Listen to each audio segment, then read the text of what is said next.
morning. How are you? It's been great, hasn't it? I've been blown away by the whole thing. In fact, I'm leaving.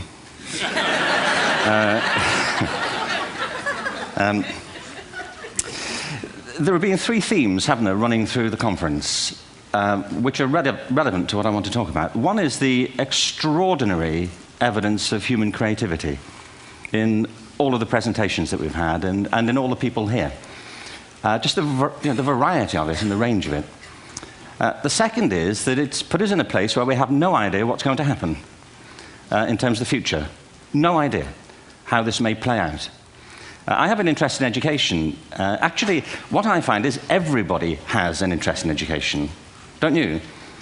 I find this very interesting. If you're at a dinner party and you say you work in education, actually, you're not often at dinner parties, frankly,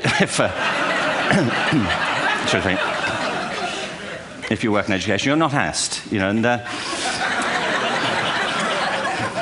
and you're never asked back, curiously. That's I think that strikes me. But if you are, and you say to somebody, they say, what do you do? And you say, you work in education, you can see the blood run from their face. They think, oh my God, you know, why me? It's my one night out all week. But if you ask people about their education, they pin you to the wall. Because it's one of those things that goes deep with people. Am I right? Like religion and money and other things. So I have a big interest in education, and I think we all do. We have a huge vested interest in it, partly because it's education that's meant to take us into this future that we can't grasp. If you think of it, children starting school this year will be retiring in 2065.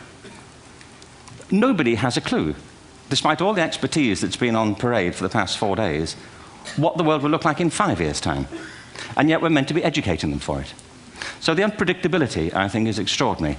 And the third part of this is that we've all agreed, nonetheless, on the really extraordinary capacities that children have, their capacities for innovation.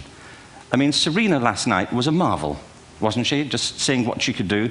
And she's exceptional, but I think she's not, so to speak, exceptional in the whole of childhood. What you have there is a person of extraordinary dedication who found a talent.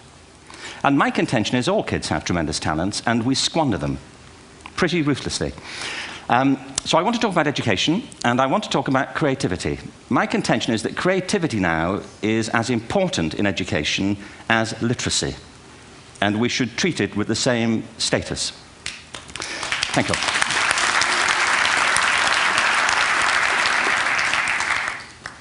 That was it, by the way. Thank you very much.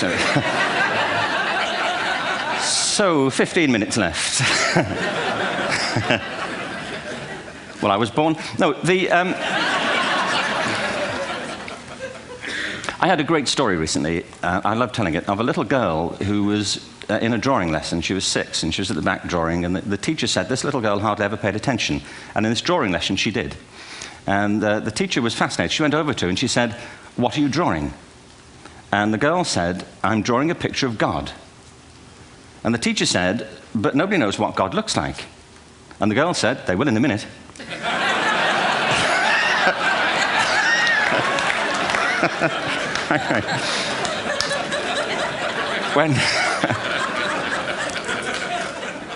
When my son was 4 in England, actually he was 4 everywhere, to be honest. I mean,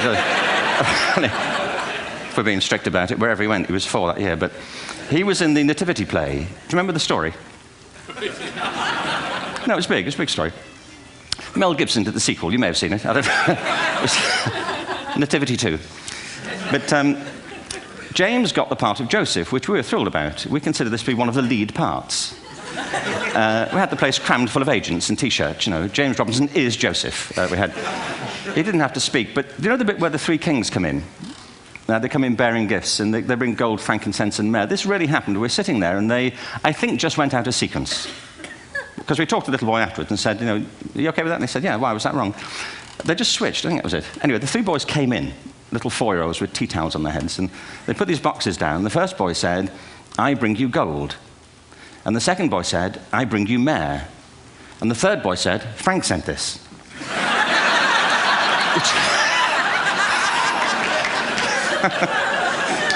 It's great.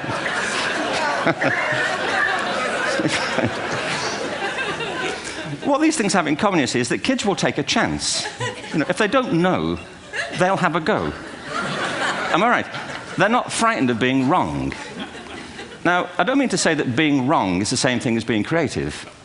What we do know is, if you're not prepared to be wrong, you'll never come up with anything original. If you're not prepared to be wrong. And by the time they get to be adults, most kids have lost that capacity. They have become frightened of being wrong. And we run our companies this, by the way. We stigmatize mistakes. And we're now running national education systems where mistakes are the worst thing you can make. And the result is that we are educating people out of their creative capacities. Picasso once said this. He said that all children are born artists. The problem is to remain an artist as we grow up. I believe this passionately, that we don't grow into creativity, we grow out of it. Or rather, we get educated out of it. So why is this? I lived in Stratford-on-Avon until about 5 years ago. In fact, we moved from Stratford to Los Angeles. So you can imagine what a seamless transition, this was from LA. Actually, we lived in a place called Snitterfield, just outside Stratford, which is where Shakespeare's father was born. Are you struck by a new thought? I was. You don't think of Shakespeare having a father, do you? Do you? Because you don't think of Shakespeare being a child, do you? Shakespeare being 7. I never thought of it. I mean, he was 7 at some point. He was in somebody's English class, wasn't he? Do you understand? Really? How annoying would that be?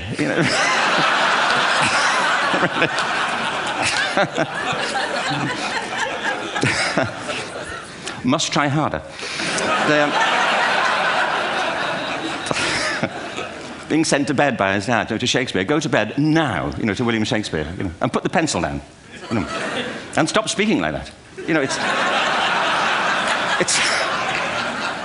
It's confusing everybody.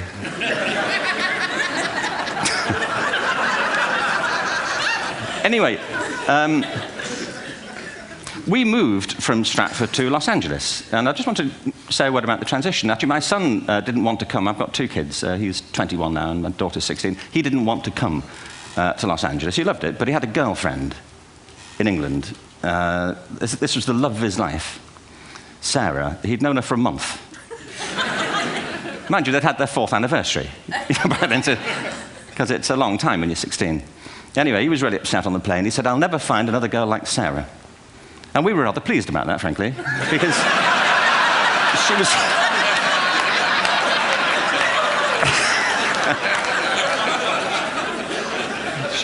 she was the main reason we were leaving the country.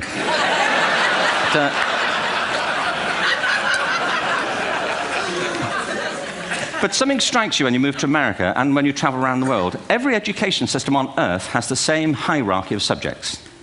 Everyone, doesn't matter where you go. You think it would be otherwise, but it isn't. At the top are mathematics and languages, then the humanities, and at the bottom are the arts, everywhere on Earth. And in pretty much every system, too, there's a hierarchy within the arts. Art and music are normally given a higher status in schools than drama and dance. There isn't an education system on the planet that teaches dance every day to children the way we teach them mathematics. Why? Why not? I think this is rather important.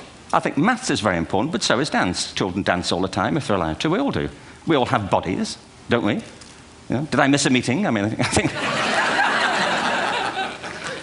Truthfully, what happens is, as children grow up, we start to educate them progressively from the waist up.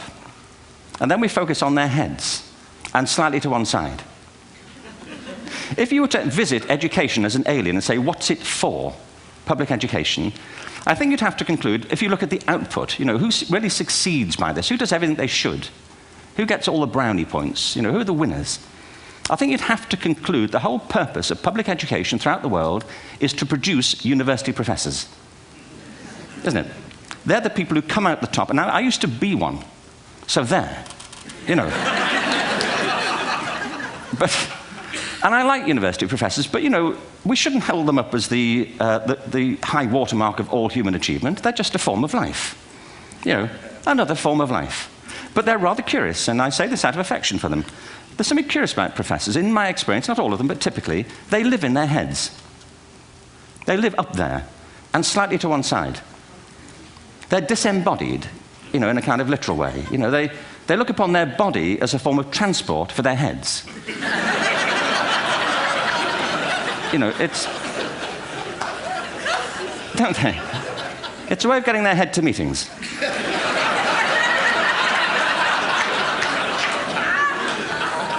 If you want real evidence of out-of-body experiences, by the way, get yourself along to a residential conference for senior academics and pop into the discotheque on the final night. And there you will see it. Grown men and women writhing uncontrollably off the beat, waiting to it ends so they can go home and write a paper about it. Now, our education system is predicated on the idea of academic ability. And there's a reason. The whole system was invented around the world. There were no public systems of education really before the 19th century.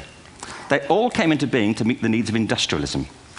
So the hierarchy is rooted on two ideas. Number one, that the most useful subjects for work are at the top. So you were probably steered benignly away from things at school when you were a kid, things you liked, on the grounds you would never get a job doing that. Is that right? Don't do music, you're not going to be a musician. Don't do art, you won't be an artist. Benign advice, now profoundly mistaken. The whole world is engulfed in a revolution. And the second is academic ability, which has really come to dominate our view of intelligence because the universities designed the system in their image. If you think of it, the whole system of public education around the world is a protracted process of university entrance. And the consequence is that many highly talented, brilliant, creative people think they're not, because the thing they were good at school wasn't valued or was actually stigmatized. And I think we can't afford to go on that way. In the next 30 years, according to UNESCO, more people worldwide will be graduating through education than since the beginning of history. More people. And it's the combination of all the things we've talked about, technology and its transformational effect on work, and demography and the huge explosion in population. Suddenly, degrees aren't worth anything. Isn't that true? When I was a student, if you had a degree, you had a job. If you didn't have a job, it's because you didn't want one. And I didn't want one, frankly. So, but now, kids with degrees are often heading home to carry on playing video games because you need an MA, where the previous job required a BA, and now you need a PhD for the other. It's a process of academic inflation, and it indicates the whole structure of education is shifting beneath our feet. We need to radically rethink our view of intelligence. We know three things about intelligence. One, it's diverse. We think about the world in all the ways that we experience it. We think visually, we think in sound, we think kinesthetically, we think in abstract terms, we think in movement. Secondly, intelligence is dynamic. If you look at the interactions of a human brain, as we heard yesterday from a number of presentations, intelligence is wonderfully interactive. The brain isn't divided into compartments. In fact, creativity, which I define as the process of having original ideas that have value, more often than not, comes about through the interaction of different disciplinary ways of seeing things. The brain is intentionally, by the way, there's a shaft of nerves that joins the two halves of the brain called the corpus callosum. It's thicker in women. Following on from Helen yesterday, I think this is probably why women are better at multitasking. Because you are. Aren't you? There's a raft of research, but I know it from my personal life. If my wife is cooking a meal at home, which is not often, thankfully, but if she's doing... No, she's good at some things. But if she's cooking, she's dealing with people on the phone, she's talking to the kids, she's painting the ceiling, she's doing open heart surgery over here. If I'm cooking, the door is shut, the kids are out, the phone's on the hook. If she comes in, I get annoyed. I say, Terry, please, I'm trying to fry an egg in here. Really.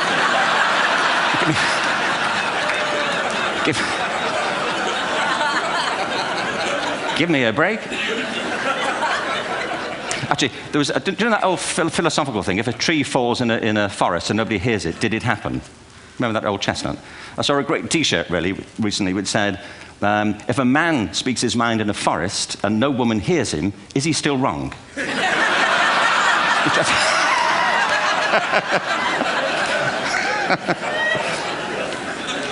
And the third thing about intelligence is it's distinct. I'm doing a new book at the moment called Epiphany, which is based on a series of interviews with people about how they discovered their talent. I'm fascinated by how people got to be there. It's really prompted by a conversation I had with a wonderful woman who most people have never heard of. She's called Gillian Lynn. Have you heard of her? Some have. She's a choreographer, and everybody knows her work. She did Cats. and Phantom of the Opera. She's wonderful. I used to be on the board of the Royal Ballet in England, as you can see. And anyway, Jill and I had lunch one day. I said, how'd you get to be a dancer? And she said it was interesting. When she was at school, she was really hopeless. And the school in the 30s wrote to her parents and said, we think Gillian has a learning disorder. She couldn't concentrate, she was fidgeting. I think now they'd say she had ADHD. Wouldn't you? But this was the 1930s, and ADHD hadn't been invented, at this point, so it wasn't an available condition. People weren't aware they could have that. Anyway, she went to see this specialist. So this oak-panelled room, and she was there with her mother, and she was led and sat on this chair at the end, and she sat on her hands for 20 minutes while this man talked to her mother about all the problems Gillian was having at school. And at the end of it, because she was disturbing people, her homework was always late and so on, little kid of 8, in the end, the doctor went and sat next to Gillian and said, Gillian, I've listened to all these things that your mother's told me. I need to speak to her privately. So he said, wait here, we'll be back. We won't be very long. And they went and left her. But as they went out the room, he turned on the radio that was sitting on his desk. And when they got out the room, he said to her mother, just stand and watch her. And the minute they left the room, she said she was on her feet, moving to the music. And they watched for a few minutes, and he turned to her mother, and he said, Mrs. Lynn, Gillian isn't sick, she's a dancer. Take her to a dance school. I said, what happened? He said, she did. I can't tell you how wonderful it was. We walked in this room, and it was full of people like me. People who couldn't sit still. People who had to move to think. Who had to move to think. They did ballet, they did tap, they did jazz, they did modern, they did contemporary. She was eventually auditioned for the Royal Ballet School. She became a soloist. She had a wonderful career at the Royal Ballet. She eventually graduated from the Royal Ballet School, found her own company, the Gillian Dance Company, met Andrew Lloyd Webber. She's been responsible for some of the most successful musical theatre productions in history. She's given pleasure to millions, and she's a multi-millionaire. Somebody else might have put her on medication and told her to calm down. Now, I think...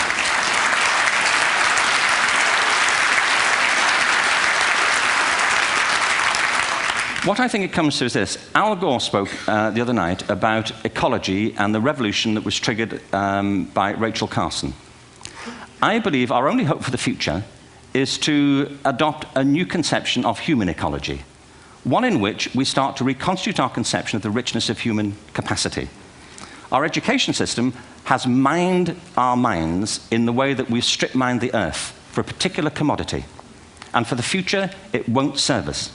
We have to rethink the fundamental principles on which we're educating our children. There was a wonderful quote by Jonas Salk, who said, if all the insects were to disappear from the earth, within 50 years, all life on earth would end. If all human beings disappeared from the earth, within 50 years, all forms of life would flourish. And he's right. What TED celebrates is the gift of the human imagination. We have to be careful now that we use this gift wisely and that we avert some of the scenarios that we've talked about. And the only way we'll do it is by seeing our creative capacities for the richness they are and seeing our children for the hope that they are. And our task is to educate their whole being so they can face this future. By the way, we may not see this future, but they will. And our job is to help them make something of it. Thank you very much. Bravo. Here, here.